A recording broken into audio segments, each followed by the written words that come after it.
Hello, আসসালামু আলাইকুম বন্ধুরা, আশা করি সবাই ভালো আছেন। আমি আছি পাথরঘাটা ফিশিং লাইভ বিডির পক্ষ থেকে। তো আজকে আমি দেখবো এই জার ভিতরে কি মাছ আছে। তো আমি যাইতেছি, তো দেখবেন কি মাছ পাওয়া যায়। ঠিক আছে, আঙ্গুল দেখা যায় মনে হয়। তোর আঙ্গুল চিনে?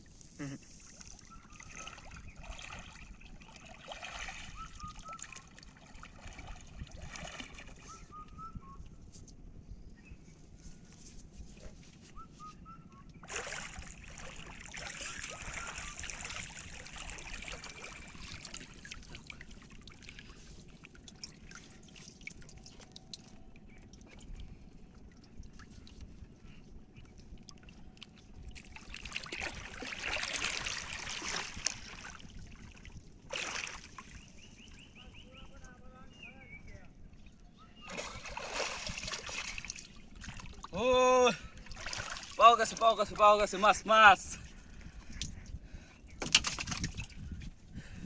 এই যে যেটা জেতা শেষ কাটি দি।